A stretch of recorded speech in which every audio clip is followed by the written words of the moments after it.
Today, I'm going to show you a 5-step process on how to use state in React. And this is not just me making this up. This comes basically from the React docs as well on how they recommend you using state.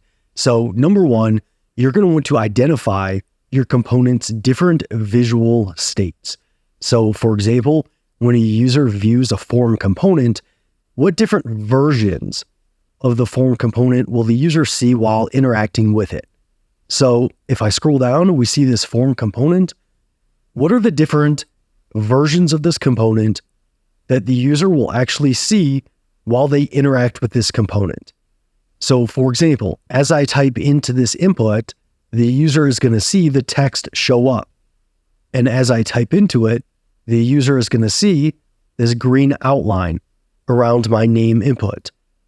That's a certain state. I type into this email, and then I see the email show up in my input. Same thing for my password as well. And then when I click sign up, I'm going to click on it. I'm going to see a different state of my password, submitting, and it's all disabled. And then after I submit, I see forms submitted successfully. So there's a few different states here. If I refresh, you're going to see we have a clear form. We have a state where the user has filled out the name, they've filled out the email, they're filling out the password. Those are all like technically kind of different pieces of state or different versions that the user can interact with for this form. And then when we click sign up, we see kind of a little loading indicator here and the form is disabled. That's another state. And then also when it's fully submitted and it's successful, we see a nice little message up at the top. And you might have other states for this form as well. If the name is invalid, you might see validation that says, hey, this name is invalid. If I just do email.com and I try to move forward with this, you're going to see that it doesn't show up green because it says, please include an @ in the email address. So if I do email@email.com, it automatically validates this. So validation is another state. So there's a bunch of different versions of this form that the user interacts with. So step number one of using state is understanding what versions of this component is the user going to interact with if it's a dynamic component and if the user is going to be interacting it. What are the different kind of states or versions that this component will inevitably be in as a user interacts with it? That is step number one, determining a component's different visual states. Number two, determine what triggers those state changes. So here, consider what user actions or events will change these states. And then user versus computer. So what I mean by that is a user going to initiate these state changes, or is like a network request or an error or something that the computer is kind of generating? So if we submitted this form and we're waiting for that form submission and it submits successfully, it's more so computer generated rather than the user actually like typing into this email. Typing is user generated. Clicking is user generated. Hovering is user generated. Waiting for a network request, more so computer generated. So it's important to consider, okay, for the different visual states that this component is going to have, how are we going to trigger those different states? Is the user going to be typing? Are they going to be waiting for a request to complete? Are they going to be clicking? Consider what events and actions are going to take place to trigger those state changes. And then number three, now that you know the different visual states and you know what triggers the state changes, represent state in memory with the useState hook from React. So in React, you'll use the useState hook to represent these different states in memory. One thing to note is that state adds complexity. Less state is more simple and probably desirable. So a good rule of thumb is if you can kind of get away with using less state, it's probably a good thing. As anytime you add state to a component, it's going to add different moving parts, and this is going to make that component more complex. And trust me, the more simple that you can make things in your app, the more maintainable and scalable that app is going to be.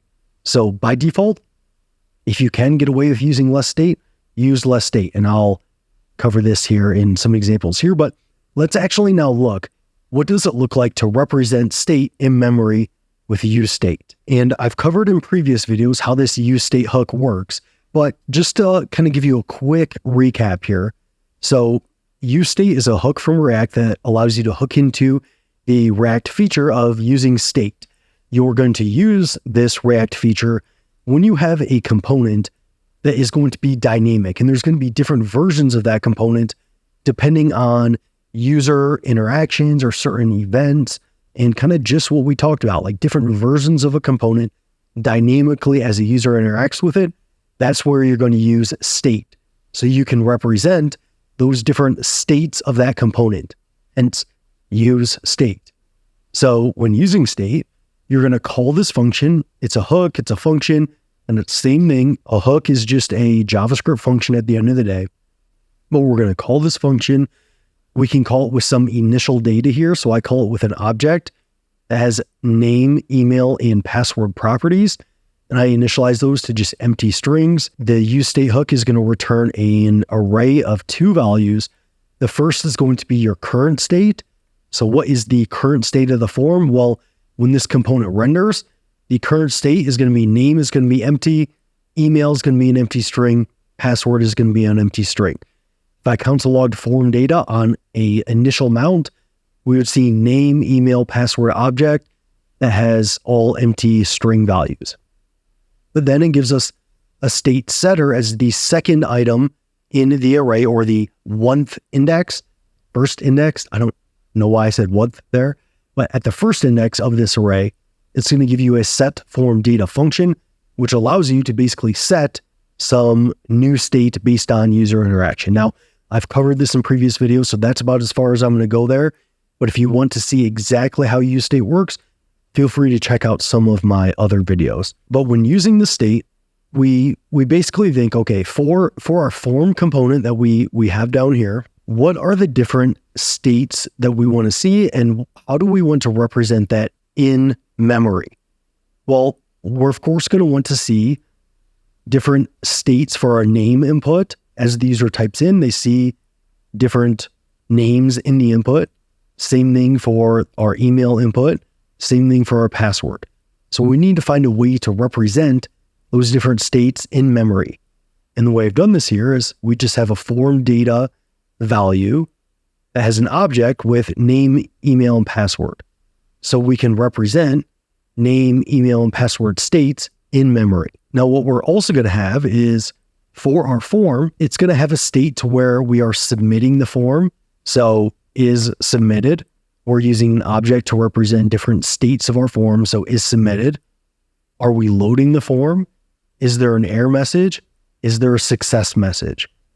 So different states of our form: is submitting, is loading, error, success. So if we come back and we look, if I type in a password and I submit, it's in a submitting state, and now it's in a success state. And there's no error, so there's no error messages. We know it's not in an error state. So we're using this form state right here to represent these different versions of the state of our overall form, kind of outside of our name, email, and password. So we've chosen that.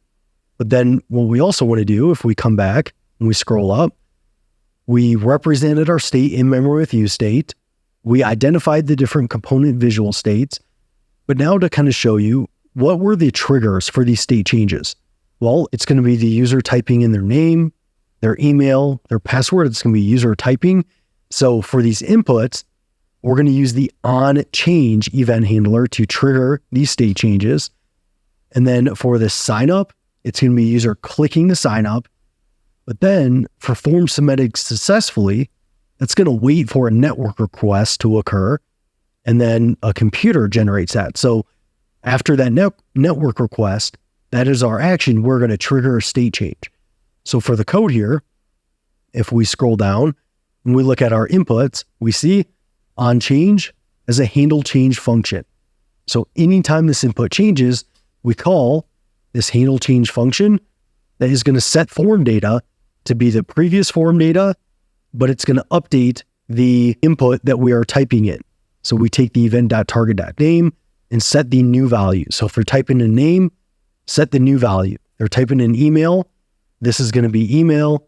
We're going to set the new value, but we make sure to spread in all of our old data. And the reason we do this real quick is because if we just updated the name here, we would just set the state to be an object with a name property, but we want to make sure that we maintain name, email, and password. So we need to spread the previous form data effectively into this set form data setter. So we call this handle change function when a user types on this input, as well as this input. And then when a user clicks on this button, like right here, we have a type submit for the button, which means that if we look at the form, we're going to trigger this handle submit on the form. So our button is type submit. They click that. That's going to submit our form, which is going to trigger this handle submit function, which is basically going to validate the form and make sure the form's valid. But then it's going to set the form state to is loading is true. And it's going to make sure the success is null right now. But then here we simulate a network request.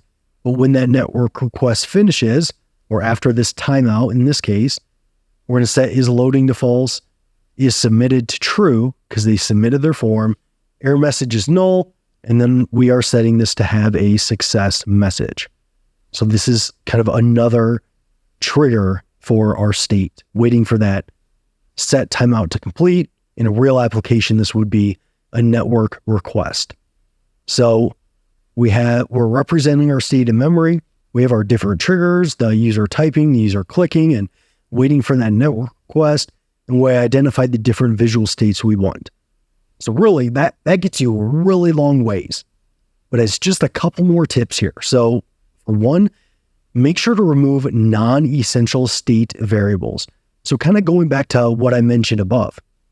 When possible, if you can use less state, it's going to make your application a lot less complex, which is going to increase the maintainability and scalability and the reasonability, the ways that you can just kind of look at the code and make sense of it, of your application. So, for example, for removing non-essential state, instead of having is loading, is error, is submitting, collapse it into a status state and avoid redundant state like is typing and is empty. So for is typing, well, if they are typing into an input, then you know that it's not empty. So we don't really need to use is empty. If they are is typing, we know that it is not is empty. So this would be an example of a removing non-essential state. Same thing for the status. Like instead of having 3 separate slices of state, you could just have a status that is equal to a string that is either, the form is either an is loading, is error, is submitting, and is loading in some cases might be like the same thing. So that might be a redundant state that you could remove. Also, can you derive state? So you don't need is error as well as error message. If an error message exists, well, there is an error.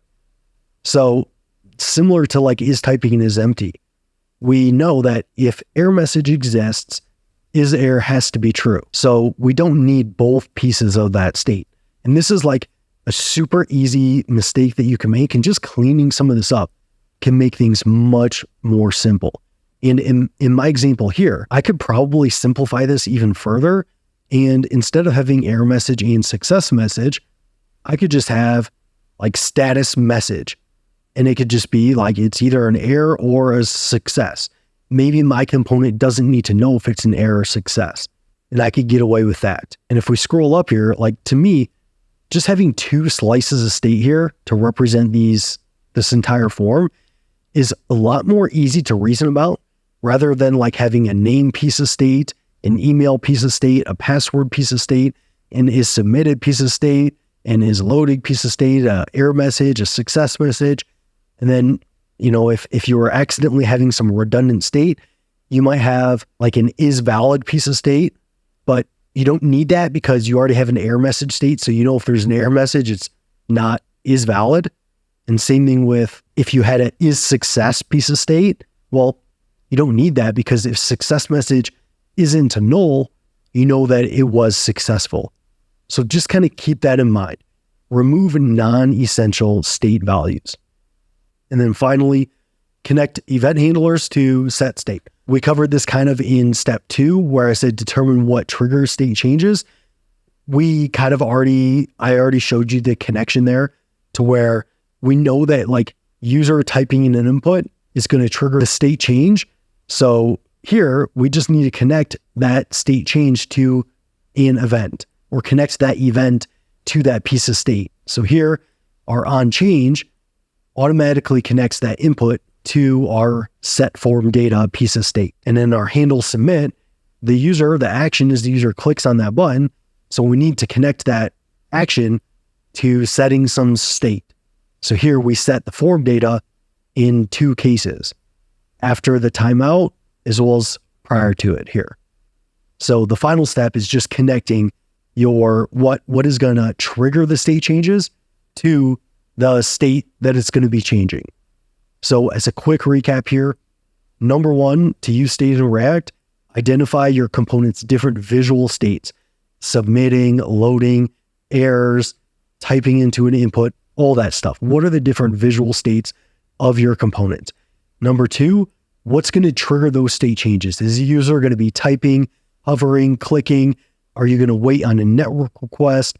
What are triggering those state changes? Number 3, now that you know the different pieces of state, figure out how to represent those pieces of state in memory using the useState hook from React. Number 4, remove any non-essential or redundant state variables. The less state, the more simple, the more better. And if you can avoid some of the kind of common mistakes of using redundant state in your application or not deriving state when you could have, then that can cause more complexity that's needed in your applications. And then number 5, just make sure to then connect your kind of actions, what's triggering those state changes, to the set state calls itself. For example, on click, set the submitting state.